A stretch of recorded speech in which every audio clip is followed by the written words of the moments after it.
Olá, amigos e amigas, aqui é Albuquerque no canal Justa Gestão. Hoje, no vídeo de hoje, falaremos sobre segurança em APH. Tudo o que você precisa saber. Para tanto, nós teremos a participação aqui de três grandes convidados, Ismael Carlos, Ana Moura e Océlio. Senhores, muito obrigado por tê-los aqui e vamos lá. Boa tarde a todos. Meu nome é Ismael Carlos, sou graduado em enfermagem, pós-graduado em enfermagem do trabalho. Atualmente atuo em uma empresa que presta atendimento a serviços de atendimento pré-hospitalares em rodovias. Que eu estou desde 2014, iniciei como socorrista, passei para supervisão, gerência, hoje eu sou gestor de contratos dessa empresa, sempre trabalhando de frente com a equipe em relação ao atendimento pré-hospitalar, que é um tema hoje que tem que ser muito bem falado e lembrado, que um mau atendimento ele pode ter sequelas futuras aí, até mesmo levar a vítima até um óbito se não for bem atendido. Oi, pessoal. Obrigada pelo convite, Albuquerque.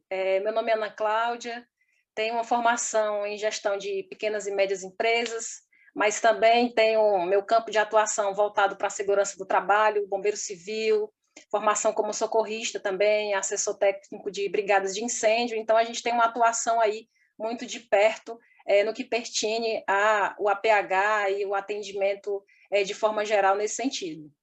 Pronto. Meu nome é Océlio Amaral, eu sou condutor de veículo de emergência e socorrista do SAMU Fortaleza, já atuo na profissão desde 2015, já atuei em empresas particulares aqui que têm contratos no país inteiro, sou técnico de segurança do trabalho, sou bombeiro civil e hoje atuo como bombeiro civil em um dos maiores shoppings aqui da nossa capital, sou assessor técnico de brigada e hoje estou bastante empolgado nessa nova profissão que eu iniciei agora há pouco tempo. Muito bom, Obrigado. Sérgio. Muito bom tê-los aqui. Percebemos que temos uma mesa bastante bem informada, uma mesa de peso. Então, senhores e senhoras, falar sobre a APH é, de fato, como o Ismael falou, algo de extrema importância, de extrema relevância, temos que ter muita responsabilidade. É comum vermos N situações e muita gente envolvida em cenários que não conseguem gerir as situações e acontecimentos mínimos. Então, por isso, pensando nisso, estamos aqui agora com esses três grandes profissionais para falar de APH. O que é o APH? Atendimento pré-hospitalar, nada além disso. E para começarmos, de fato, a nossa discussão, Ismael, eu gostaria de contar com você para falar um pouco acerca da humanização no APH. Por que falar em uma humanização?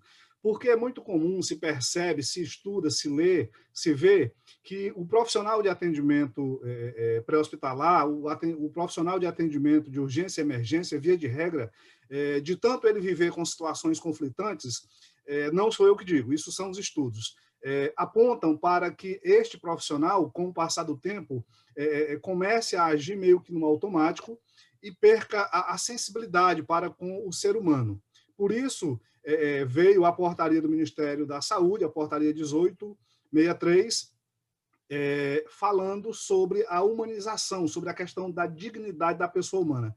Por favor, contribui conosco falando acerca dessa portaria e um pouco sobre a humanização, esse tema de extrema importância dentro do APH.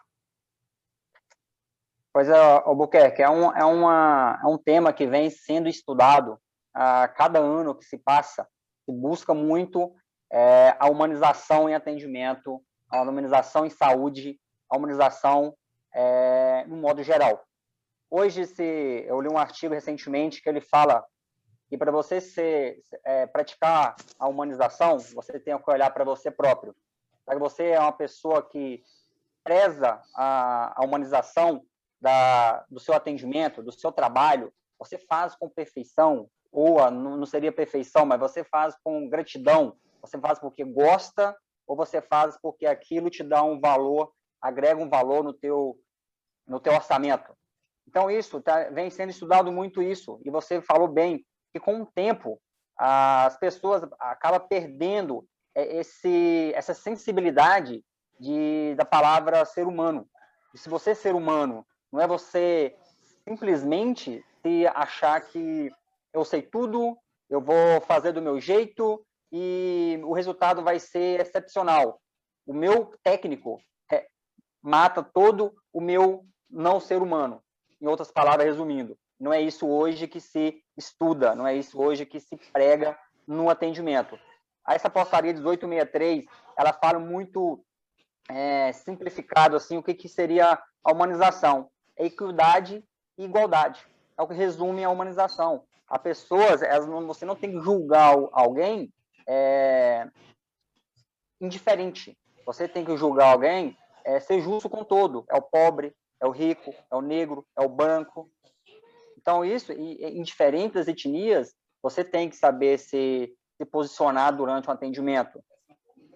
Não existe mais isso, o branco não atender o negro não tem mais, igual a gente vê muito nos Estados Unidos, esses preconceitos medíocres, assim, vamos dizer. Não existe, hoje se bate muito nisso. Tem que trabalhar a humanização. É o melhor atendimento para aquela vítima. No APH a gente tem vítima, né? Quando chega no hospital a gente tem um paciente. No pré-hospital a gente tem vítima até que chega no hospital.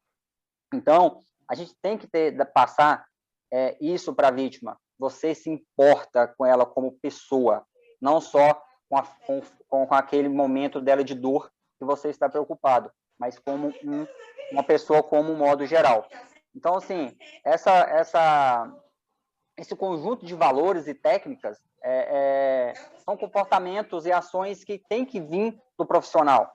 E hoje se estuda muito isso em qualquer faculdade que você preza hoje, você faz, e vai falar sobre humanização. Quem estuda na área de saúde, igual eu fiz, sou enfermeiro, a gente estudou muito humanização. O que é humanização? O que vem ser a humanização? Onde se cabe? Ou seja, ela cabe em todo lugar. Então, assim, isso é muito importante.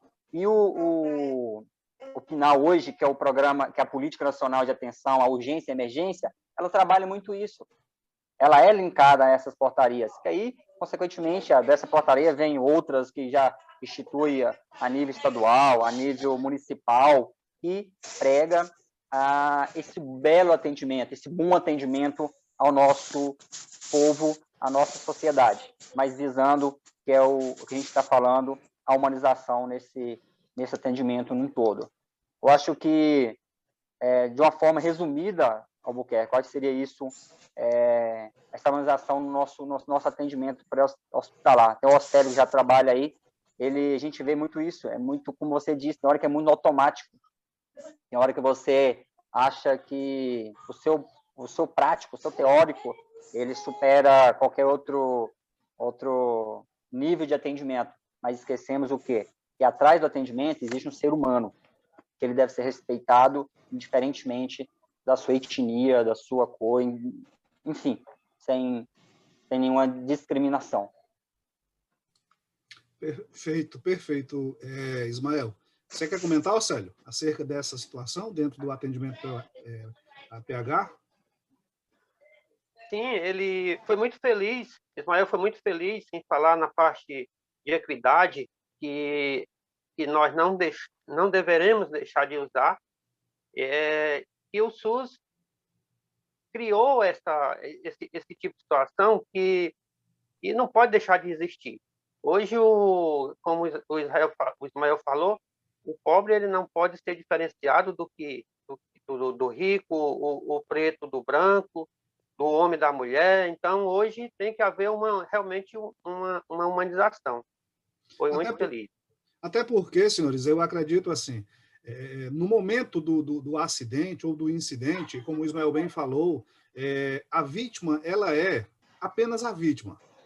Então, ela não pode ser apenas uma estatística. Ela é uma vítima, ela não pode ser apenas uma estatística. E o atendente, o socorrista, precisa ter essa sensibilidade sobre como bem tratar, para que ele não haja na forma automática e veja somente aquilo ali como mais um número. Então, os senhores foram bastante felizes quando falaram nessa questão da equidade, essa questão do tratamento, de fato, humanizado, de pessoa para pessoa, não apenas de um profissional para um necessitado. Ana, você quer comentar? Sim, Océlio, acho que foram colocações bem pertinentes, não tem nem muito o que dizer sobre o assunto. Trazer um atendimento, principalmente numa situação de rua, onde ele chega com a unidade para fazer o atendimento e fazendo o acolhimento dessa vítima, torna aquele momento que já é doloroso uma situação mais amigável para quem está fazendo o atendimento e para quem está sendo socorrido naquele momento.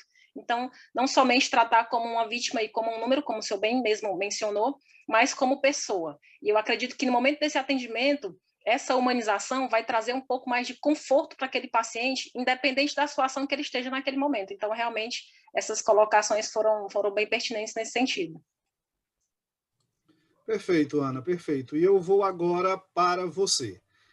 Estamos falando em atendimento pré-hospitalar, o APH, e para falar nisso, vem duas palavras em mente. Ação e omissão. Ana, quando é que um socorrista quando é que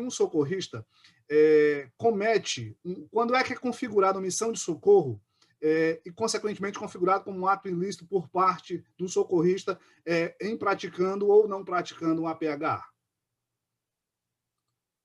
Bom, a gente tem aí no Código Penal algumas diretrizes, especificamente no artigo 135, sobre a questão de deixar de prestar assistência quando aquele agente tinha o dever ou podia executar naquele momento a ação, podia fazer e se isenta de fazê-lo, né?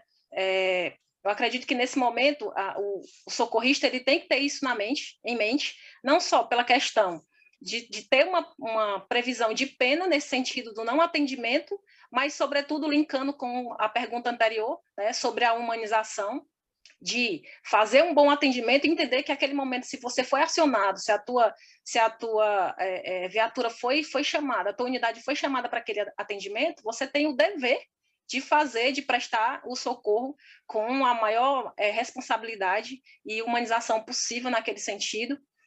A gente entende que hoje, talvez, os recursos, acho que o Océlio também vai poder trazer isso, e principalmente nas unidades de saúde, que são livres, né, como o SAMU, não se tratando de uma unidade que seria, no caso do Ismael, talvez, particular. A gente tem aí algumas escassez de recursos para o trabalho, e o profissional, quando ele se vê nessa situação, de repente ele pode pensar nessa questão de não fazer ou não prestar o socorro com a máxima dedicação possível. E a gente tem que entender que nós temos aí algumas situações que podem trazer essa omissão de socorro e tem previsão, né, no Código Penal, e a gente está passivo, sim, de ser penalizado, não só nós que trabalhamos nessa área em si, mas aquela pessoa que, porventura, está passando ali no momento e está vendo a incidência da ocorrência e, de repente, não tem a instrução mínima possível para fazer o atendimento, mas pode simplesmente pegar o telefone e ligar e fazer a sua parte, chamando o socorro, chamando uma unidade para fazer esse atendimento e dando um suporte e o auxílio àquela vítima, àquela pessoa naquele momento.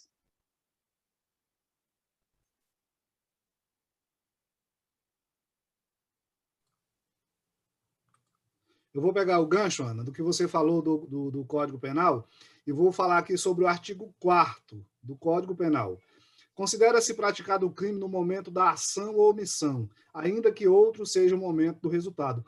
Perfeito, é o que você falou, você foi muito assertiva quando trouxe esse amparo legal que fala sobre o artigo 135, que fala da omissão de socorro. Então, senhores e senhoras, e você foi ainda muito mais assertiva quando você fala sobre a forma de agir, de forma simples, porém extremamente eficaz, quando é simplesmente, de repente, fazer um contato, acionar uma unidade de urgência e emergência, porque muitas vezes a pessoa acaba agravando a situação daquela vítima por cometer um ato sem o devido preparo, sem a devida capacidade técnica. Então, o socorro não é simplesmente chegar e fazer a mobilização ou algo parecido. O socorro pode ser simplesmente eu fazer a proteção de uma área ou simplesmente fazer uma chamada para uma viatura de atendimento. Então, muito feliz, foi muito bacana quando você falou acerca dessa situação, Ana, porque, inclusive, colabora para que os nossos amigos, que não são como os senhores especialistas, entendam que a ação de socorro pode ser simplesmente fazer uma chamada para uma unidade especializada, para que seja prestado a devida atenção àquela vítima. Muito bom você ter falado isso. E existem outras várias tipificações dentro do próprio Código Penal que também fala acerca dessa questão da ação e da omissão sendo e vindo a ser configurado como um ato criminoso, como o próprio artigo 13 na sequência. Então, muito bacana você ter trazido essa situação. Célio, nós estamos falando humanização, nós estamos falando na questão da omissão do socorro, e agora eu vou pedir para que o amigo, em se tratando, inclusive, de você trabalhar em unidade, trabalhar diretamente na unidade de urgência e emergência móvel, a segurança. Nós estamos ainda, infelizmente, passando por uma situação de pandemia, onde os protocolos de segurança e de segurança sanitária estão além do normal. Além do normal. E dentro do que se fala a segurança para o agente atendente, socorrista, o que vem a ser a biossegurança em APH e qual a sua importância? A biossegurança, na verdade, é um conjunto de medidas inicialmente adotado pela Anvisa com o intuito de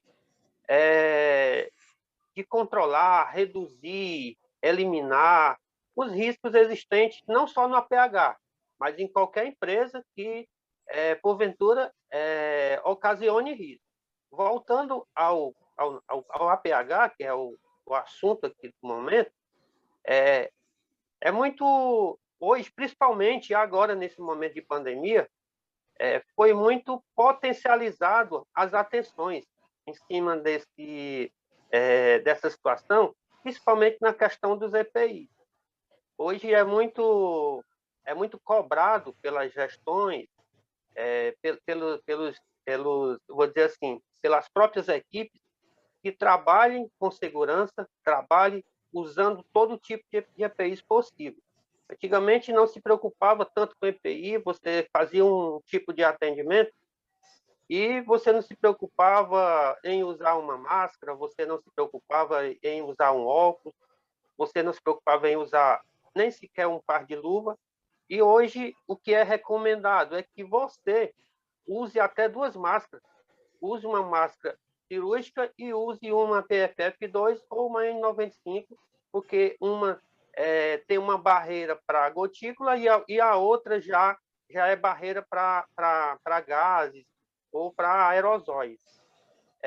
Na questão da nossa segurança no APH, a gente trabalha sempre relatando que a gente tem 3 tipos de segurança, a gente trabalha em cima dos 3 S, que é uma segurança do socorrista, a segurança da vítima e a segurança da cena. Tem que se preocupar com esses 3 tipos de segurança. Uma que, primeiro, você tem que se proteger para que você não se torne uma vítima. Tem que também proteger a vítima para que não haja uma potencialidade, para que não se potencialize aquela lesão naquela vítima. E a cena, você tem que sempre monitorar, sempre deixar segura para que, de repente, não ocasione outro problema em cima daquela situação. E aí vem progredindo, os senhores, a questão dessa pandemia.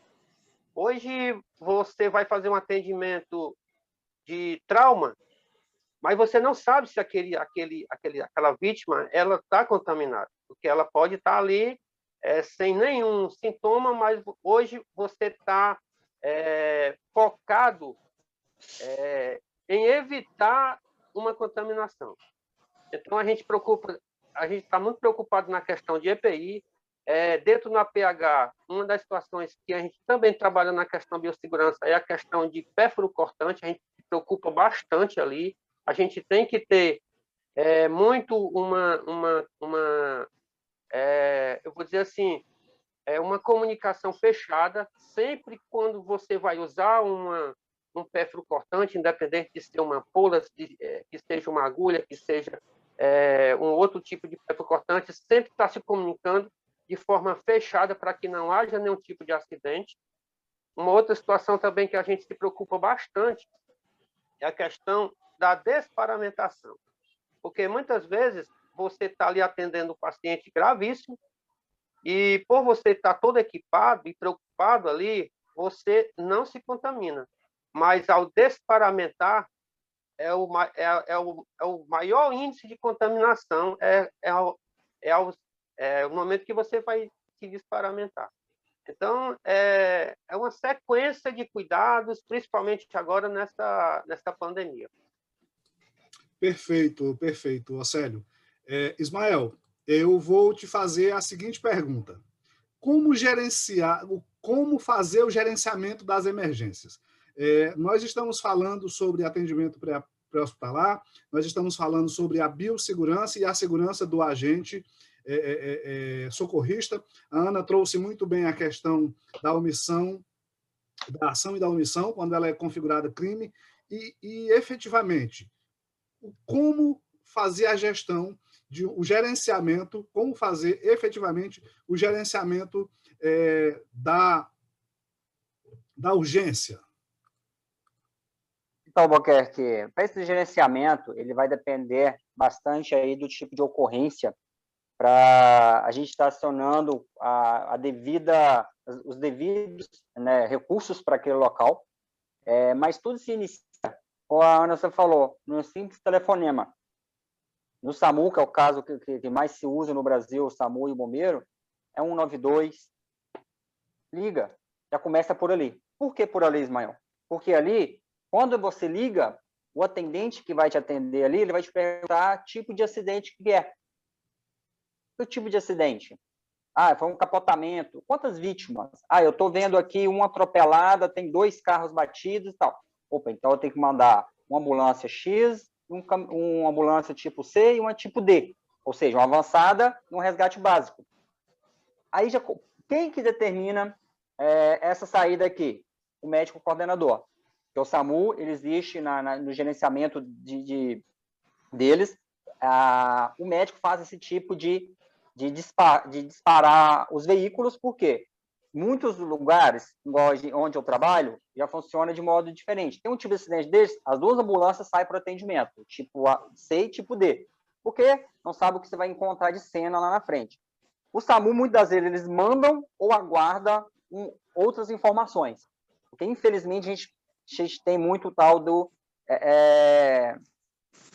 trote que passa para essas unidades de saúde, que acaba atrapalhando muito o nosso atendimento. Então, isso, às vezes, para não gerar desgaste, não encaminhar esses recursos para o local do acidente, dispara-se um veículo primeiro, geralmente de resgate básico, que vai tripulado, tem lugares que são 2, outros são 3 socorristas, para o local. Chegando no local, precisou conforme a demanda dos acidentados, são acionados recursos. A UTI, com um médico que vem avançado, que tem ali material e equipamento para um entubamento imediato, para fazer um socorro no local. Naquele local, o médico ele pode avaliar se tem necessidade de um aeromédico no local. Isso, ou seja, é uma cadeia. Isso vai se fazendo o quê? Um fluxograma para quê? Para cada atendimento. Precisa? Não, então descarta essa opção. Não precisa. Então, vamos descer aqui, então, a aeronave. Lógico, lembrando que a aeronave, ela só atua não nascer ao pôr do sol, né? Tem muita gente que dificulta, porque a aeronave não desceu aqui 1h da manhã. A aeronave, se ela não for guiada por GPS, ela só atua das 6 da manhã às 6 da tarde, o horário que ela se inicia em cada cidade. Tem uns que é mais cedo.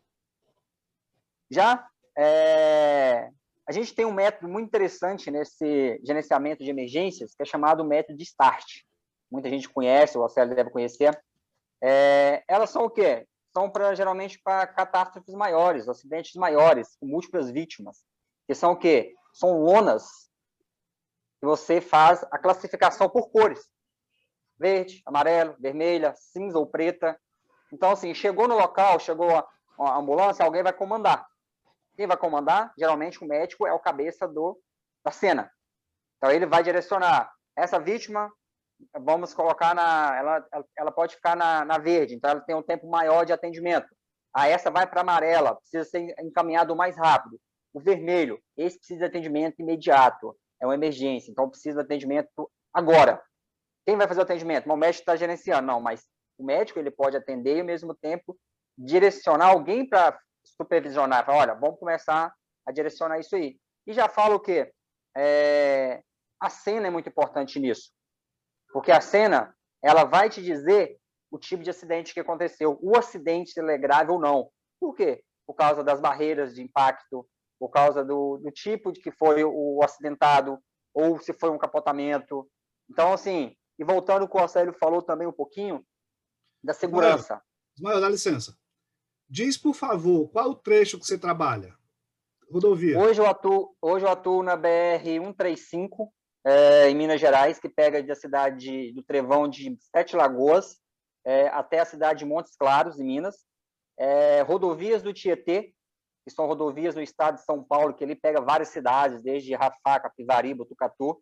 Então, eu atuo nessa região. E, além disso, também eu sou responsável por 4 contratos em shopping center também, em São Paulo, e a gente acaba fazendo também esse atendimento em socorro, né? Os primeiros socorros lá também. Então, eu atuo nessas duas. Eu fiz essa provocação só para que os amigos entendam de onde vem essa tua experiência, né? De onde vem esse teu enredo, de viver essa situação de gerenciamento efetivamente de crise. Muito bom, Ismael. Ana, agora eu vou pedir para que você contribua, complementando o que o Ismael começou a falar, como e por que deve ser feita a avaliação da vítima. Assim, essa pergunta anterior que foi feita para o Ismael, no sentido de gerenciar, de saber como é que a gente vai administrar essa ocorrência em si, essa informação inicial de como que está sendo, ou de como foi o acidente, como se deu, o ambiente que está, é um parâmetro extremamente importante para que a gente consiga sair já preparado minimamente com os recursos necessários para esse atendimento. Então, assim, ao chegar na ocorrência, eu já tenho que ir com a ideia do que eu vou, o que me espera pela frente, já com o preparo e com os equipamentos necessários. Então, assim, a avaliação primária, principalmente da cena em si, é extremamente importante, e do paciente, que são os exames preliminares, mais rápido possível, para que a gente consiga constituir essa avaliação e determinar sinais vitais, risco de morte daquela vítima, para que a gente consiga ter um tempo-resposta, né, rápido, para que a gente consiga, de imediato, fazer aquele atendimento com mais segurança possível. E só complementando a pergunta anterior para o Océlio, eu acredito que com o advento da Covid-19, e o deslocamento dessas ambulâncias para esses atendimentos, que linka muito com essa pergunta agora, a gente precisa entender que o ponto principal em todo esse contexto, e é um ponto que o Ismael falou muito bem, são das incidências, né, ocorrências de trote. Então, assim, o profissional ele sai com todo um aparato de roupa, de equipamento, para uma ocorrência que, na realidade, não existe. Então, a gente deixa de atender um outro paciente que realmente está necessitando, e a gente acaba que tendo uma contaminação do nosso equipamento para ser retirado posterior, para ser recolocado e para ir para uma ocorrência realmente real. Então, assim, esses pontos devem ser avaliados bem de perto, e acho que as pessoas que estão assistindo esse vídeo precisam também ter essa consciência e até conversarem entre si sobre essa questão, tanto da avaliação inicial, inclusive até dentro da sua própria residência, se for necessário fazer um atendimento. Por exemplo, se for citar aqui qualquer incidente com choque elétrico, antes de pegar, antes de chegar na situação, avaliar antes, para que você não se torne uma segunda vítima. Perfeito, Ana. Océlio, eu vou te lançar a última pergunta do nosso evento. É impressionante como o tempo passa rápido quando se discute de bom assunto com boas pessoas.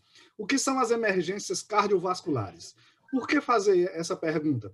Porque, como a Ana falou um pouquinho na questão do trauma, se percebe também, e o Ismael também foi muito feliz quando trouxe essa situação do trote, e realmente isso é um mal que atinge todo o Brasil, independente da esfera, seja no atendimento pré-hospitalar privado, ou seja, o público, independente da força, independente do meio utilizado, infelizmente, existe essa ação irresponsável e inconsequente. Então, Océlio, contribui conosco falando um pouquinho acerca da emergência cardiovascular. O que precisa como se pode identificar inicialmente e o que precisa ser feito minimamente? Primeiramente, você tem que fazer uma avaliação primária muito caprichada, porque através dessa avaliação primária é que você vai ter um excelente resultado. Na situação de uma emergência cardiovascular, você tem que na verdade, o pré-hospitalar, Ana e Ismael, nós trabalhamos com sinais e sintomas. Nós não podemos trabalhar com diagnóstico. Então, na avaliação primária é que vai dizer tudo e você tem que observar o tempo que iniciou esse tipo de problema, porque existe uma janela nessa questão, existe uma janela, existe necessidade de um atendimento em uma unidade hospitalar de forma precoce, porque senão você perde a janela, você não tem a possibilidade de tomar um trombolítico e possivelmente você irá ficar com sequelas.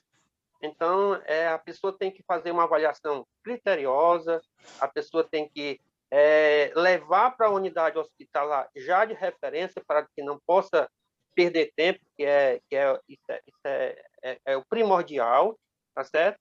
E a questão do transporte também influencia, tá entendendo? Não adianta você chegar e sair, levar para uma... Por exemplo, o paciente está com sintomas de um AVC, de um infarto, e você leva para um hospital que não tem a mínima condição de atender essa situação. Então, procure sempre... O SAMU já tem a regulação para isso, para quando você pega, você passa a informação, você passa um AQT-dado chamado, e de lá a nossa regulação ela já destina aquela unidade com o paciente para o local certo, para que lá não tenha a possibilidade de haver demora. Ok, bem muito resumido bom. por conta do tempo. Não, beleza, muito bom. Senhores, muito obrigado por estarem aqui conosco no canal Justa Gestão. Para quem ainda não é inscrito, eu peço que se inscreva. Se gostarem do vídeo, dê um like. Estamos encerrando mais esse evento. Quero agradecer enormemente ao Ismael, ao Océlio, à Ana, por estarem aqui conosco mais uma vez. Peço que os senhores deixem as suas considerações finais, agradeçam o nosso público e espero tê-los o quanto antes aqui novamente no Justa Gestão. Obrigado, Albuquerque, pela oportunidade. Obrigado a todos do canal e que espero que seja convidado novamente para outros assuntos, porque esse foi bem produtivo e que pena que o tempo é pouco, mas teremos outras oportunidades. Obrigado, Albuquerque. Obrigado, Ana. Obrigado, Ismael, pela oportunidade de estar discutindo um assunto tão importante. Eu quero agradecer aos ouvintes aí do canal e dizer que é uma grande satisfação e espero brevemente estar podendo discutir novamente alguns assuntos aqui super importantes. Obrigado. Para nós será uma honra tê-los aqui. Ana? Bom, quero agradecer por mais essa oportunidade, é extremamente importante estar aqui com vocês e espero que a gente possa se encontrar em outros vídeos falando sobre uma sequência desse assunto, que é extremamente importante. Eu acho que o público em casa precisa ter mais conhecimento sobre o assunto. Obrigada. É isso aí, senhores. Um abraço a todos, fiquem todos com Deus e até o próximo, se Deus quiser.